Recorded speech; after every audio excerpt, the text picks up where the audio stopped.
Hi everybody, good afternoon. So good to see everyone here, taking the time out on their Friday afternoons. I'm Anita Champaneri. I run Delicious PR, which is a hospitality PR and events agency, for the past 17 years. Prior to that, I was a TV journalist at BBC and ITV, and it's how I've known these lovely ladies and known them for a couple of decades now. And I just thought it'd be really interesting to get us together and talk about our journeys in careers in the media, particularly broadcast TV and radio, and then what it means for the wider roles of women in the industry. So I'm going to kick off with you, Margarine, if you would like to tell us about your journey into the media. My journey. Hello, everyone. Lovely to see you. Hi. Everybody around. Hi. There are people looking down. Lovely to see you all. Thanks for coming out. So I'm Brummie, born, bred and proud. Yes. Hey. Had a love of media when I was a very young girl, about 7 years old. Used to listen to BRMB. Remember that station? Anybody old enough to remember BRMB? Yes. The summer of my 16th birthday, I wrote letters to all the local TV and radio stations asking for what we now know as work experience. And so I went and made the tea at BBC WM, for Ed Doolan and Malcolm Boyden and all the old names, and kind of did all that stuff and kind of just looked to see what radio was like. And I thought, yeah, I want to work in it. But I wasn't brave enough to actually go for it as a career. So I went through university, did a business studies degree. And when I came out of uni, I went and worked for hospital radio at the Birmingham Children's Hospital. And that was my first taste of really trying to talk to people, because I was a very, very shy girl, believe it or not. It's a very, very shy girl. And part of working at Radio Lollipop was to speak to sick children on the wards and go to them and be their friend and play games with them and ask them if they wanted requests to be played on the hospital radio. And so I did that for several months and then started to be nosy around the radio station and eventually was asked, would you like to do a show on the radio station? So I did a weekly show. So then, the bug really bit. But it wasn't until my early 30s that I really took the plunge and went back to university for the second time to study at BCU. Studied a broadcast journalism MA. Worked for ITV News, ITV Central News, BBC WM. That's where we met as well, at Midlands Today in Central News. It's where we met at WM, Nikki. And so I worked in ITV, Central News and BBC WM and Midlands Today for about 4 or 5 years, and then got headhunted by Sky News to go and work for them as a news anchor. And that's what I've been doing for different TV stations throughout the years. Currently working at Good Morning Britain as one of the news reading team. So if you're up at 6 o'clock in the morning, you might see me occasionally reading the news. And through the years as well, I've made various radio documentaries for the BBC. That's my journey in as much of a nutshell as I could make it. Before we move on to Suzanne, just tell us a bit how you kind of took a bit of a diversion through education and then coming back to like your really prominent role. Yeah, in terms of working at hospital radio and stuff. No, from like when you were at Sky and then you went Channel 5, didn't you? And then you went and then back. Yeah, I took a bit of a diversion away from news. Anyone ever watch QVC, the shopping channel? So I worked there for a bit. I was rumoured to be their first ever black female main presenter on that shopping channel in their 20-year history. Don't know why it took them that long, but it did. So I worked there for a little while. TV is not all roses. I sit here smiling. There have been a lot of challenges and I didn't have the best time working there. So when I finished my contract there, I came home to Birmingham and I went to teach for a while at BCU. And I was director of journalism at BCU for about 4 years, but I've stepped back into journalism now. So yeah, I took a diversion. I didn't really feel ready to get back into TV when I came back after that contract. Bruised, torn, battered, from my time there for various reasons. And academia for me was a really fulfilling, teaching the journalists of the future, many of whom I now see working at Birmingham Live or BBC Newsbee.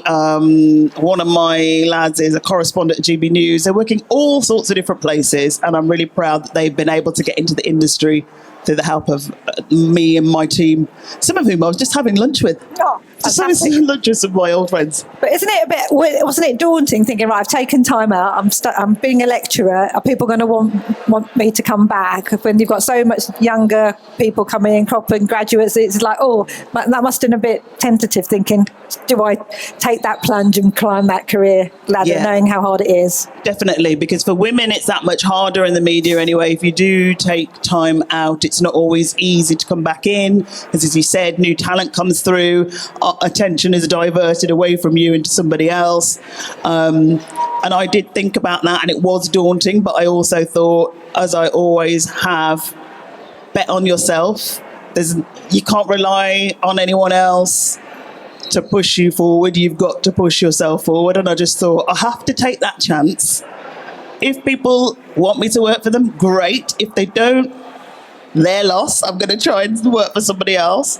And thankfully, I've been very much welcomed into the family at GMB and ITV. That's lovely.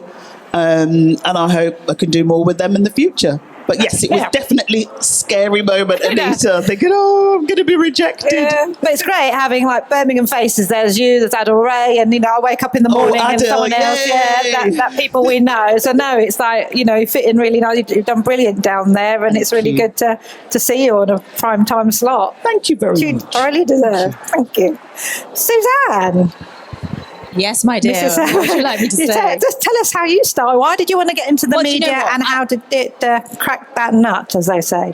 Well, Nikki and I were just looking at each going, yeah.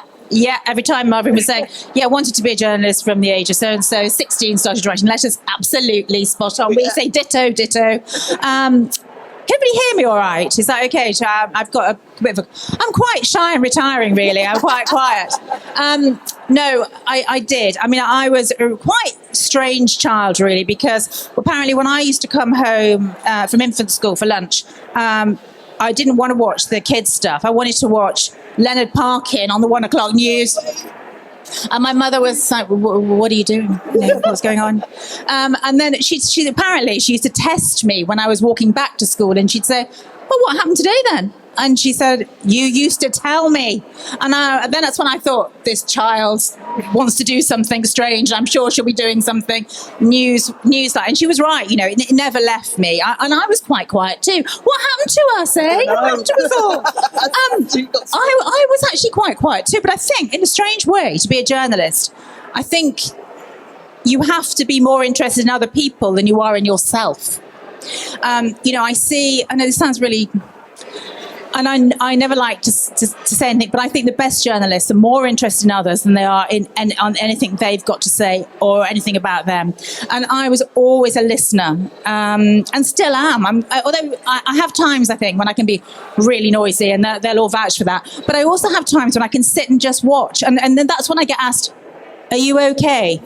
I don't talk all the time. Sometimes I just like to enjoy whatever everybody else has got to say. So I think that's really key. So I was quite a quiet child, but at 16 again, I was sort of done with school. I thought I was anyway. I thought, I've done this. I really want to be a journalist, really want to be a reporter. And I wanted to work in newspapers. And they were still quite big. They were big then.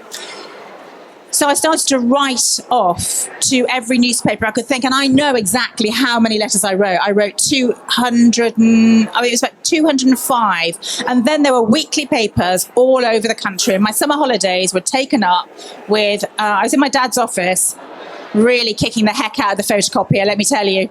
I was on that photocopier making all these letters, using all the equipment to write off, and I was so... sure that the little story that I'd written and the fact I'd written to so many papers was going to get me a job. I was absolutely, done that, posted those, cost me a fortune, or my mum and dad a fortune actually, and I sat and waited. Well, do you know what happened was, Hello. You can't keep me quiet that much. I'm sorry. I realised then that the letters that came back were, you needed to carry on and get full education. So I did my A-levels and then went back again to try. And it's really hard. The rejection letters are hard. And then they came, you had to wait for the post, it wasn't email. So you ended up getting a rejection letter one week, a rejection letter the next day. So they all came in and you just thought, oh God. And then you're on the floor because it's not easy to break into. And everybody kept saying to me, the careers advisor was, well, Suzanne, that's a very difficult job.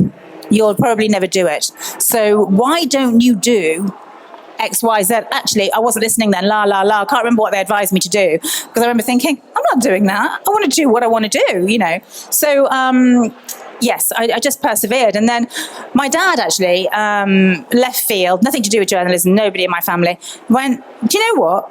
Offer yourself for free. Well, this was before work experience was official, was a big thing. He said, people like free things. Just go and say you'll be free for a week. Can I come in? And I went, oh, good idea, Dad. So then you had to pick the phone up because there was only writing a letter and that was taking too long. I was impatient by then. Or you had to really get the guts to pick that blooming phone up and you'd worked out who the editor's name was. You'd written your letter, your questions in your head. And what if he says no? What are you going to say then? So you'd worked it all out. You have to be really prepared, I think, for these things. And I sat in front of the phone, I phone bashed and I got through to the editor of the Bromsgrove Messenger. Anybody heard of lives in Bromsgrove? Anybody know that? Yeah. Anyway, I went there and he said, oh yes, come in for a week, he said. Oh great, I was so excited. Went in, oh my God, I was bored. I was so bored. It was so quiet. The office was so quiet. And they took me out. I parked my little car, which was very inconveniently parked behind the editor and blocked him in, so didn't really make the best impression. Went off to court for half a day, left him blocked in. So it was really good, wasn't it? So I do digress quite a lot, but I'll get to the crux in a minute. But yeah, so came back from that, went home to my dad and went, oh God, it's really dull. I don't think I want to do this. And then I got a letter back from the Solihull Times at the time, which had just been a daily paper actually, and just gone down to being a weekly. So it's a much bigger paper in a bigger area. And they said, come in for a week. So, this was good. Now this was good because this was loads going on. The reporters were cheeky. They were funny. They were cheeky to me, but in a nice way. There was a nice camaraderie. I thought, I like this place. I like it. And it was even better because one of the reporters was off sick. And then I got to actually do some writing. They went, all right, you've got to write the entertainments page. We haven't got anybody to write it this week. So they just threw a file at me and I started writing. And then they put my byline on the page. And then I got a little call on the Friday up to the editor's office. We liked what you did. Would you like to be a junior reporter? And I was in, bang. And then, I didn't look back really. So I did all my training there and I was really lucky because it was like an apprenticeship. So for 2.5 years, you do something called indentures and you got all your training, your journalism training, your law training. You got sent away on your course, you did your exams, did all of that. And I didn't have to pay for it at all. I was enjoying working and I was earning money. So that was a really good way of doing it. And I think there are still now apprenticeships with TV and radio. And I think that's a really great way of getting in today. And of course, it's a lot easier to be a journalist today because we've all got phones in our pockets. We can do so much with those. Then in those days, it was a lot harder. So yeah, that's how I got in. Anita, I suppose you haven't got a mic, so you probably want mine, don't you?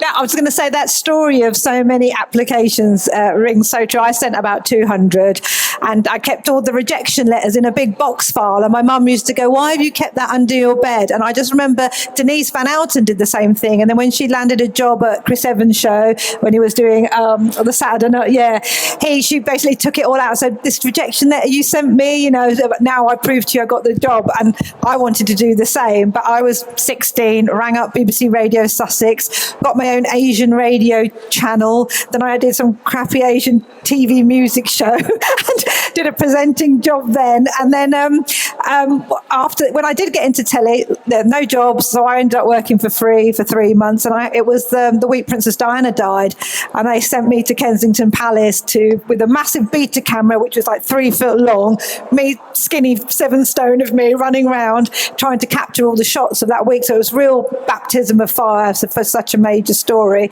But at the end of that 3 months, I had a show reel, hear all the stories, and basically pushed that out. So I don't know whether it's being a woman or being an ethnic minority, you just have to be persistent, and bang it out. Like Margarine said, bet on yourself, take that plunge, what you're passionate about, and half the career is 90% passion. So, keep being persistent, and then, your passion will find a way through. So but I think we've all got those stories. Yeah, you just have to keep going. I mean, it's quite interesting, fast forwarding that getting into radio. I mean, obviously, BBC Radio WM I worked at as well, and then into telly. I mean, while I was actually at BBC WM, a job came up to be a correspondent on Midlands Today, and they were literally just shared a newsroom with us. So it was saying BBC, one end was radio, the other end was telly, and I thought, I'll go for that. Well, I was just what they called then in those days a broadcast journalist, so the lowest level of broadcast journalism, coming out of several years of doing newspapers. So I was an experienced reporter. So I went for this job very naively, thinking that, if you're good enough, you'll get it. Got through to the final lot, was interviewed by this massive board of 15 different people. I think it was about 10 or 12, because it was every single local radio editor, plus the editor of the programme, plus some of Midlands Today, plus somebody from London. And they were sat in a big semicircle in front of me, and I sat in a little chair. And we did the interview, and I thought it went well. And then I got a call later that day to say, yes, you did very well at the interview. You were an also suitable, which meant, you could have been given it, but we couldn't give it to you because you're a BJ, and this level is a correspondent. And in between those two levels, there's something called an SBJ, which was a senior broadcast journalist.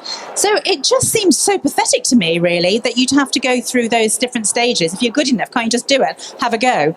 So I left and went to ITV. And within a few months, I was ended up presenting on and reporting for ITV Central. And then, funny how these things work, isn't it? Then I got headhunted. I got a call back after I'd been there for about 15 months. And they said, would you like to come back to Midlands Today? I would mean, come back. You rejected me from Midlands Today. I said, I was at the BBC. So I said, I'm very interested in it. And I was quite flattered. And then I said, I sat down actually after I've been on an early shift over at Central, and I finished at lunchtime, and took myself off to Brindley Place. Met my dad actually, and I said, been offered this job back at the BBC, they want me back. And he went, they wouldn't give you that other job, don't you go back? It's my dad's advice again, this is. So I went, do you know what? I really love where I am. The team are great. And I think I'm going to turn it down. So I remember phoning up, and it was the big head of regional television. And he wasn't there. And I spoke to his secretary and said, thank you very much for your lovely offer, but I think I'm going to stay. Oh my gosh, 2 days later, I got another call. Meet us, we want to meet you, we would like to meet you somewhere. So we had this clandestine meeting, and end of a long story, I ended up being the main presenter with Nick Owen for 11 years, growing the audience figure so much they were the most popular regional news programme in the country. And so there you go. And they said no. So you have to sometimes go out somewhere else, you have to leave to come back to what you want to do, and you have to be quite brave. And you have to not be, and this is what an ITV boss told me recently when I was at ITN, don't be loyal. Don't be loyal. And you can't be loyal. You just got to be good at your job, and that's it, really. So did you leverage that no and made them increase their offer? Because that's what I would have done. I don't know actually whether I did, because I was genuinely convinced I wanted to stay. I was happy in my own skin. But we had this very funny meeting actually at Cannon Hill Park. Mysterious meeting at 9. It was 9 o'clock on a Monday morning on my day off, and they said, let's meet in the cafe. And the cafe wasn't even open. They were still putting the chairs down, and there was just us 3 in there. And I was like, who are these people I'm meeting? I didn't even know what they looked like. It's like an MI5, a really shabby MI5 meeting. Yeah, very clandestine. But yeah, then I got back in the car and I drove home, and I thought, do you know what? Why not? And it was great, and obviously from there, and I had some of the, best fun. I learned loads of things and did lots of different things, and it's moved on to, work on national TV for BBC Breakfast as a newsreader. Marv well knows well, it's a great job. And then Channel 5, like Marv, and ITN, the national news in London, and ITV London as well. So it's been a really eclectic but interesting journey so far. I say so far. A very fantastic career. Thank you, Susan. You've done brilliantly. And Nikki, do tell us about your. How many letters did you do it? And I'm like, look, I'm just local radio. I was born in Smethwick, and so it seems really strange. And although a joy to hear both of your journeys. For me, like I said, born in Smethwick, born of British Jamaican parents. Where my late parents, my mum was a nurse, but she loved speaking and doing poetry, and my dad had been master of ceremonies for lots of people's weddings in the West Brom, Handsworth area. So I think, even though I didn't realise it, I think the desire to be in front of people came from my late parents, who I know now, as I get older, I recognise the contribution that not just my parents, but the community I come from have made to give me the voice that I have. And so it was through really teaching that radio came into being. We didn't have a TV when I was younger, and so I grew up listening to radio a lot. Radio 4 was, of course, really still the only radio station that you'd heard. I was one of those children that, 14, 15, I discovered pirate Radio Luxembourg, and I'd sneak it. Remember these little transistor radios? And I can just see my mom now, Nicolette, what are you doing listening to that? And because of Radio 4 being part of all what I was growing up with, The Archers was a real program for me. And thankfully, these years on becoming a radio presenter for local radio meant that I've had the opportunity of doing some stuff with the Archers. And I know they still kind of look at me rather strange, the audience, because, of course, they're not expecting the black brummy girl from Smethwick to be going, oh, Dad, and what's happening with it? So it's an absolute joy to have done that. And so it really is because of teaching. I don't think I thought of this. It was because a friend of mine from my local church said to me, you'd be good at doing hosting and being on radio. Why don't you go for it? And I suppose when I look back and I see that being a teacher in front of a ready-made audience like this, I was meant to be teaching business studies, so that never really came into being. I'd ask them what was going on. So what was happening on EastEnders? And they go, all right, Miss, well, there's this woman called Peggy, and then she's in a pub, and she did it. And I realised that they enjoyed wanting to tell their story, and I liked giving them the opportunity to do it. And because of that, I kind of thought, well, this could actually work. Because what should I do with this? So I studied, as to do business. I thought I was going to be an entrepreneur, and some, Alan Sugar et al. That wasn't going to happen. And then I thought, let me go back to uni, and I did an MA Media Production again with BCU, as was. And I was now late 20s, early 30s. I'd had my daughter. There was a big thing to go back, but it really gave me a good idea of what production could be about, or broadcasting could be about. I was in the last few years of Pebble Mill, and went there and had some work experience. And I'd never say I was a journalist. Even now, I suppose I still struggle with that, even though I've written columns for the Birmingham Mail about gospel music, because that was really my entry into radio, was by being headhunted. I'd been on Galaxy 102.2, Gospel Heat with Nikki Tapper on a Sunday morning. Who remembers Galaxy? God, that was a cool station, Galaxy days, exactly. So I was doing that, and then I got a call from BBC WM to say, we'd like to have a conversation with you, because we've heard of you. Could you send in a tape? Could you send in a tape? Oh my gosh, really? So I sent a tape in and had a conversation with the then editor, an editor called Keith Beach. around 2003, and that was it then. I started on local radio. They were changing things with their Sundays. The previous presenter, who's now passed away, the late Frank Stewart, he'd been doing this gospel show for 30 odd years, and bless him, he hadn't exactly moved with the times, and so he was of classic Brummie Jamaican, so you could hear him going, well, the tune we're going to play for you now is, and I think they just wanted to change from that slightly, and so I got the gig to do that. I was doing the gospel show in different guises over different days on BBC Local Radio for about 9.5 years. And then they were doing more changes in local radio, and I was asked if I would present then chat back that Margarine you were doing on Saturday nights, but the then presenter was Joe Aldridge, and it was actually, you know what, could we look at you two doing it together? So I was co-presenting with Joe Aldridge, and then when he moved on, it was mine, and again the opportunity to really speak to those who I say of the global majority for our communities, whether they be Black, White, Asian, but predominantly Black, British, Caribbean.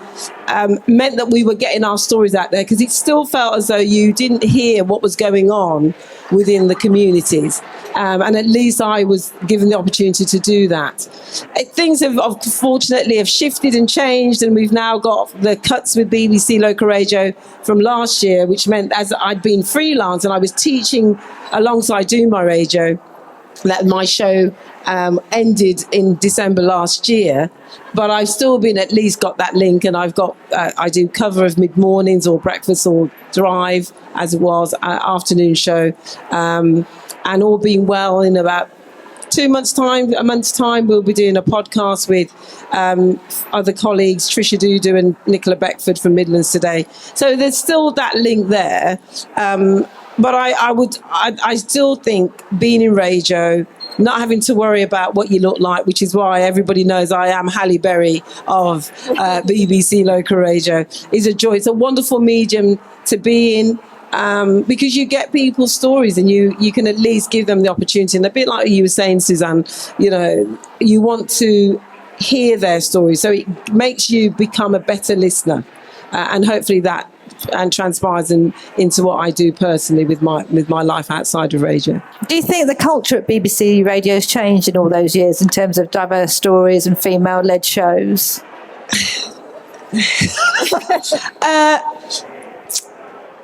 I think unfortunately, I think at one stage I was having a conversation with some friends about, in the 90s, it felt as though the 90s, and we're all 90s girls in a way, aren't we? There was a freshness and there was a genuine optimism about things were going to get better. It was Tony Blair's line, wasn't it? And we had a better sense of coming together. But if I'm honest, I think in the last 5 years, and in particular with lockdown and COVID, we've probably resorted to fear of change and wanting to keep the familiar, which I feel means then that within local radio, we've gone back a little bit rather than go forward. Yes, we may have more female voices, but are we any more diverse? It's there, but I don't know whether we really, or the powers that be, want to champion that diverse voice. Even though, especially for us here in the West Midlands, when we're one of the most diverse regions, would I hand on heart say that local radio truly does its bit? We're there in pockets, and but it's still a long way to go. I'd say. So I think there is some progression in the fact that before they were like, if you got to a certain age, they kind of try and palm you off the channel, or there wasn't so many older voices. But I think there has been a change where there are a lot of more older women now. It's not just if you're young and under 25 and blonde, you'll get a crack. What do you think? I think that's interesting what you say. I mean, there is always that cliche, wasn't there, of the older man and the younger one presenting a programme. Not very familiar at all. Yeah, I mean, that was the case. And I think people are getting braver about that. But, we are way behind. And it's the one few things we are way behind in a good way, America, in a bad way, America, about is that they have had women, much older women than all of us, presenting massive primetime news programmes, holding really senior people to account and being taken very seriously for years. It's only in the UK where that hasn't happened. And I'm so pleased that finally is all changing now. And, with a few years, you do get a lot of wisdom and experience. And I think hopefully they're finding that, because I think the role for women in the media, we were kind of, there's a young thing, we can put them on. That's a little bit more interesting than we've had for a few years, sort of grey suited men. So I'm hopefully now they're taking us more seriously. I know it sounds, I can't believe I'm having this conversation, taking us more seriously as people that have got journalism backgrounds. We are journalists. We want to do stories, and we want to do stories, as Nikki was saying, from different backgrounds that represent our community. Now, I am a Brummie born and bred. No, I don't sound like it, perhaps, but that's because if I would have tried to get a job when I tried to get a job in broadcasting, and I had a Brummie accent at that time, I would not have got a job. And my mum was always very, no, we need to say that again. That's not the Brummie. No, can you speak that again? That's too Brummie. We're not doing that. I can't hear you. I can't hear you. And that is why. This is true. And I won't say who it was, but a couple of years ago, somebody at the BBC, and it was a woman, unfortunately, who knows me quite well, said, the trouble is, Suzanne, it'd be great if you actually sounded like a Brummie. And I said, I was so taken aback, because she'd known me a very long time. And I thought, well, hang on a second. If I am a Brummie, I'm a Brummie born and bred. I love the city. I know the city inside out. I know the people inside out. I know the way we think. I know the problems we face. I am multiracial. My dad's Indian. He came over here when he was just a young boy. I understand the South Asian community and the situation that they've gone through. So you're just taking me, and again, it's like an appearance. You're not actually asking about me as a person. What can I bring and offer? And that was very recent. So there you go. Just before we move on, I remember not many people know that Suzanne's of Asian heritage, but because you can be passed for English. I suppose you've heard. I've been told, you look very exotic. Oh, okay, yes. But also you've been privy to people who've been like the casual racism in the newsroom when people have said things disparaging about the Asian community, and you've picked them up and gone, "Hello, my dad's Asian." And before that, and then they've come back and said, "Oh, but you don't look Asian." Yeah, but still, it doesn't matter. This is my dad is. I can't actually be hurt because you don't look it. What's that? Is that a compliment? It's not a compliment. It's an insult. Don't get me started. But how long do you think it's taken us to break that mould of coy, female, submissive to that bold, authoritative journalist? It's taken a long time. BBC regional programming is now in most regions gone to one solo anchor, but it used to be male-female.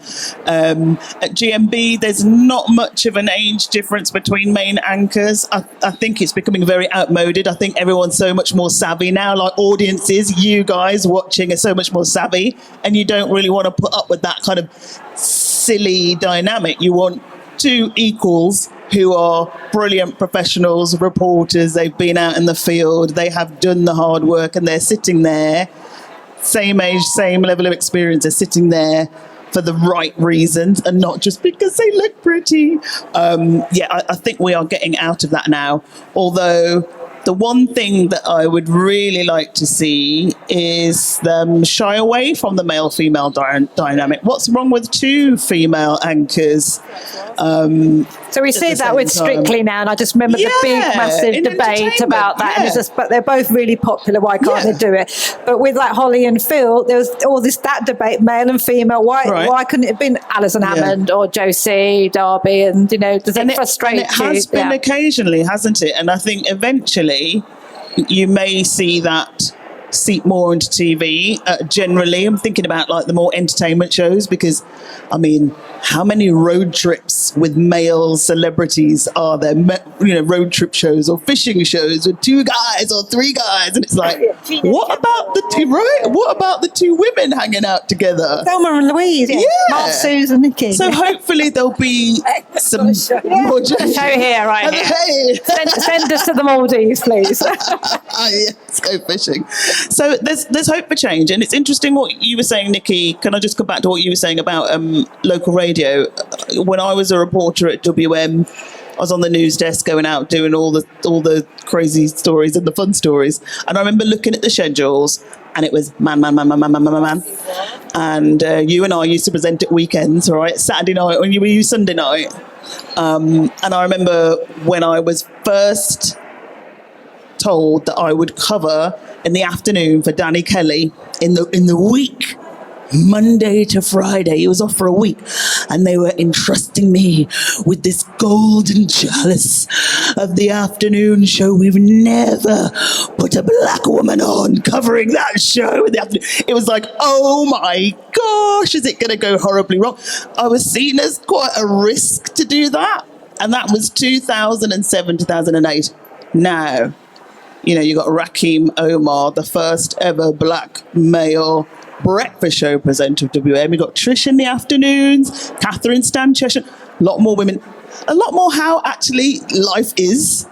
I think that's a real improvement from where it was when I was there, and that's 15, 16 years ago.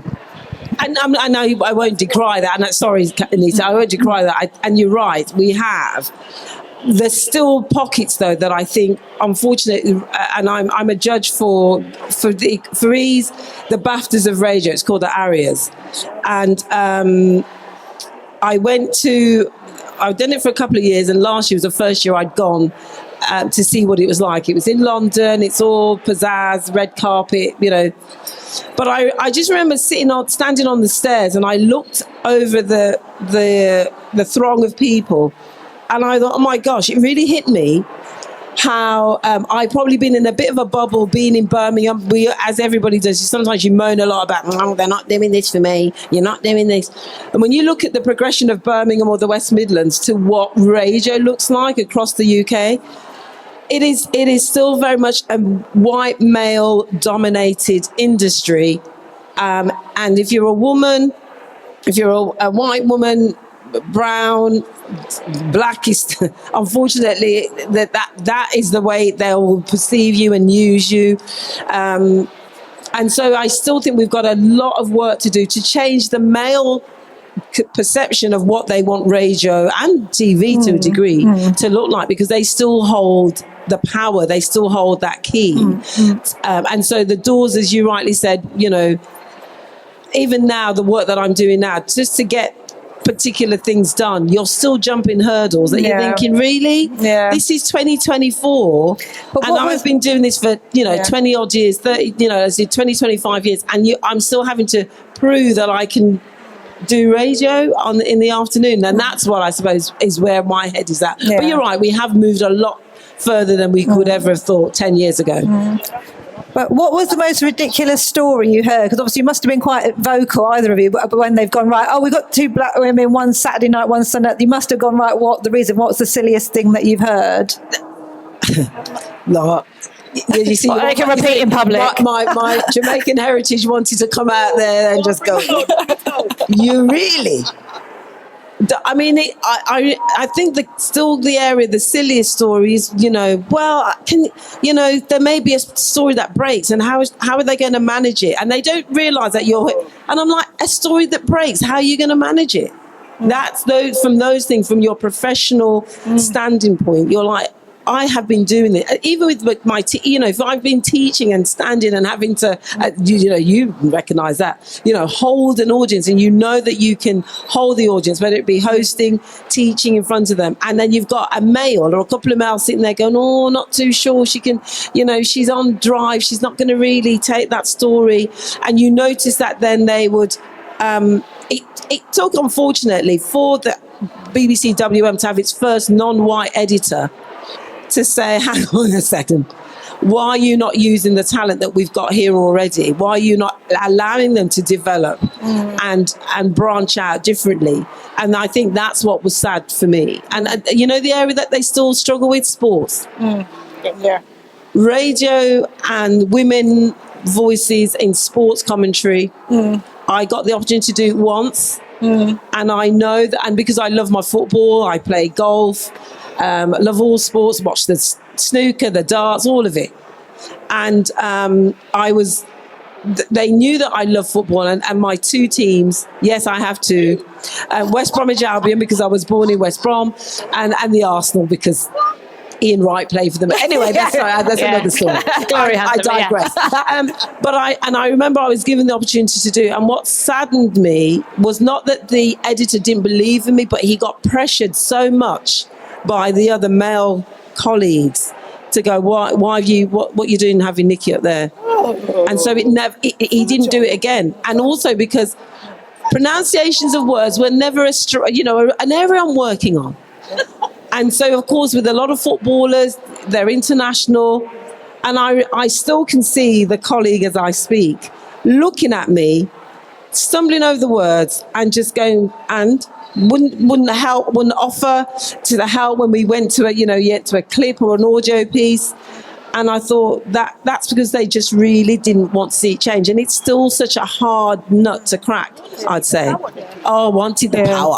Which brings me nicely on to... They wanted to keep the power. Yeah. I just want to talk about male allyship. Do you think, how do we change the narrative? Are we, what can we do to get for men to take more responsibility and champion, or do we just bypass that totally? And what's the future if we haven't got advocates in the workplace? Well, and this is not being wimpy at all, but I think there are a lot of men that, in my career, if I'm really honest, when I first got into the Evening Mail, it was a very male newsroom. I was the youngest there because I hadn't gone to university, so I'd come in, done my training quite young, and I was on the paper at 21. So I was young, and I got sent out to all the grisly stories and the terrible tragic accidents, all that kind of thing. And I think at that point I was grateful because nobody said she can't go. That only I honestly think newspapers were more liberal back then, and the older guys on there just went, if she can do it, go. And if she fails, she'll never do it again, kind of thing. And they let me do it. I think broadcasting is a lot more backstabby, and I think it's a lot more, the higher echelons work a very different way. They will say, oh, no, not that person. Whereas that never happened. I'd never seen that until I got to broadcasting. And then there was I could hear whispers about whether it was about me or is it other people probably as well. It's just not just me, Do you think they're up to that? Do you think they're up to that? Do you think you hear those conversations? I'd never heard them before. But men generally that I've worked with as colleagues are absolutely brilliant. I've got to say that. All the male journalists I've worked with, absolutely fine. I think the problem is, and is probably in lots of different areas as well of the world, is that the management, the higher management that ultimately have the say are male and are older and are very staid in their ways. And they will pick the phone up and say no and put the phone down and not give a reason. They want it to be the way it's been because they don't think it needs fixing sometimes. And I think when they do occasionally wake up to it, they can sometimes make the wrong decisions too. They can put somebody on who's maybe a bit inexperienced in that desperate attempt to not actually empower women to at all, but in the end throw them under a bus a bit because they're not ready for it yet, and sometimes they'll make a mistake and then it'll be, oh well, no, they can't do it, can they? Should never have done that, and that sets everybody back. That's my thoughts anyway. I think that's is that the big excuse that so they don't want to fix it? They think nothing's wrong here, this is status quo, so they don't recognise it. They say you don't, if you mix in that group, you hire who you see, you can relate to. If you're I've been in interviews and I know people have been uncomfortable. You can see there's an older man. When I say older man, I mean sort of not quite my dad's age, but near sort of late 60s, have very, very senior positions what does this woman want to come and knock on my door for and ask me if she can do this? I don't know. Oh, let me hide behind here. Yes, young lady, sit over there. What do you want to do? Leave it with me, kind of thing. They're still a bit like that. Yeah. I've met that actually very recently. Oh, yeah. I interviewed Chris Eubank years ago, and he literally wagged his finger at me, went, "You're not asking that," and got off and walked off. And I was like, I can't remember. Not something mega contentious, but he just went, and he had really big hands. hands. He was going, nope, nope, nope, nope, nope, nope.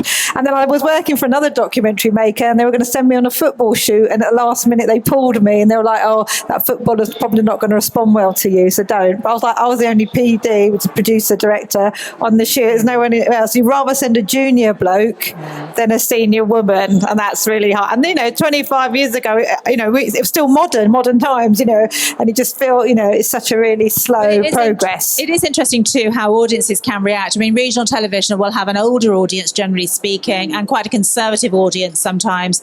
And when I was doing quite a hard-hitting interview with the Chief Constable following the riots that happened, the summer riots, about what year was that? Was that 2010? Was that the Mark Duggan riots? Yeah, it could have been the 2010. Yeah, 2011. Yeah. We got him into the studio, so we've got to get the Chief Constable on, because I'd seen people the night before I presented the show, and people have been looting and walking out with stuff, and the police were just standing there. And I'd said to the Assistant Chief Constable on the late news show, I interviewed her and really done a hard interview with her, that in fact the BBC boss did phone me up and say, I liked that, was because I said, hang on a second, people at home will want to know why your officers are standing there watching people walk out with stuff and not stopping them. And they got all flustered. Anyway, so I went back into the office the next morning and said, we have to have the Chief Constable on, because this is the only conversation. People like my mum are saying, what was going on? Why weren't they stopping people? Blah, blah. So we got the Chief Constable in, and he was obviously tired. I mean, he'd been up all night. I mean, give him this due. He'd worked darn hard. But so I said to him, why was this happening? And he was quite stroppy about it, but he was tired. But then I got a question, in my ear to say, can you ask him about the government saying there's no more money? Have they got enough officers? I thought to myself, I don't want to ask this question, because this isn't sort of relevant for right now. This is another question. Yeah. This is for another time. But yeah, I did ask it in the end, and he got really upset about it. He said, I'm not here to talk about government stuff. And I thought, well, no, you're not. I agree. But anyway, it was quite a tough interview, because I'd really pressed him about why you let him walk off. And he'd said, basically, we will catch all these people via CCTV. We will see their faces and we will get them. Which was, was an answer to a question, but whether it was the right thing, not for me to say. But anyway, the very next day, my editor going, oh my God, he said, Suzanne, we've had hundreds of emails about your interview. How dare she, that young, ask that very senior man those tough questions? I mean, it's a disgrace. Doesn't she know he's the Chief Constable? Put her in her box. So meant to be polite all the time. So there is that still out there. And then interestingly, the Chief Constable had to come in later that week, and they wouldn't let me interview him again. So Nick interviewed him, but he came in onto the set in front, luckily, of everybody while a news report was playing out, and he walked up to me and he came and shook my hand and he said, Suzanne, I'm sorry. I was really tired, and I'm sorry if I behaved, because he nearly got up and walked off out of the interview. So he said, I'm sorry about that. I didn't mean to react like that. I was just very tired. And the whole, including my boss and everybody, saw that. And I thought, well, due to him, he was a gentleman, really. He really was. I wanted to add in the mix of that, and that's a joy to hear, and that's possibly what it is. I found, and you've probably been seeing this in the news, that Birmingham wants to become this creative hub, and Steve Knight, of course, of Peaky Blinders fame, and now This Town, the new drama that's coming. So when you asked Anita about allies, we do need a Stephen Knight to a degree, because BBC are moving to a new place, or being well in about 2-3 years' time, to the tea factory in the east, around Digbeth Way. And he, thankfully, in his speech that he was sharing when we were launching about the tea factory, did say, this is now a time for all talent, and not just young talent, to come to the forefront, and in fact of female talent. And in reality, that's the type of ally, a male ally, women will need if they want to succeed, in a sense, in media and broadcasting, because you need men that will voice the opinion opposite to their peers. And I've got a really good friend who's part of the management team for Create Central, and I've used an analogy with him that he is the one voice in a sea of 10 men, say, that is saying, why are you not making sure that we're really representing the global view of how the world is? And much of our world is brown and black in its colour. And so therefore, why are we not making sure that's the case? Why are we not making sure that you've got those female voices that are from the patch in there? And I suppose what he's finding is that for him it can be quite tiring, because he's realising that he is against. There are another 9 men going, but we don't want that. We just want the lads playing football and watching a bit of cricket and slapping the bums of the ladies coming through, going, oh, she's a bit of all right. Because although we think that sexist attitude is disappearing, unfortunately, it's still there. But we have to champion the men that do actually stand up and say, no, as a male, I'm not having that. I don't want you to have that conversation around me. They remember that they've got children or sisters or aunts. So I'm really pleased that when I heard somebody like Steve Knight, who we know is such a big name, and I would encourage all of us, as even females, to talk to our men and talk to the males in our sphere of influence, to challenge them about how they're seeing women and the comments that they'll make about women, whether it be in a drama or on the news, or even us as women, when we comment and go, well, she couldn't have done her, why does her hair look like that? And why does she wear that dress? And I deliver training as well now for BBC Academy, and I've had weather presenter colleagues, and one really well-known, one lovely woman, and she has been sent some awful things through the post. Suzanne, you can, that you'd say, really? Might be a discussion for another time. I'd like to hear that, though, yeah. But, that's why I'm saying we've got to encourage one another to really think differently and to challenge our own thinking about what we want to see in media. Yeah. Just slightly digressing about from behind the camera to the front of the camera, how women and men are portrayed on the TV. I was particularly thinking about cancel culture and how women, it's harder for them to keep their job, where someone like Jeremy Clarkson can slag off Meghan Markle in a national paper and still keep his job, and then while others don't. So what do we think? What are the pros and cons of cancel culture? Because obviously you can weed out the bad guys like your Harvey Weinsteins, but obviously there's a lot of bad apples that end up staying. What do you think are the pros and cons, Amal? Pros and cons? Well, you've just outlined an example of someone who can spout a load of nonsense and just get away with it, slap on the wrist, and no real harsh consequences. However, if a woman is deemed to say something incorrect or slip up, then the consequences for us are 100, if not 1 million times harder. And that comes down to, echoing what Nikki said, really, about the fact that we all have to personally notice our behaviour when we are talking about other women, and critique ourselves, check others around us, check men, because it does have dangerous consequences. You look at how misogyny is rife across industries. We're just hearing all sorts of reports about the failings in the Emma Caldwell case and the jailing of her murderer, because misogyny is in the police, it's in the fire service, it's in our institutions.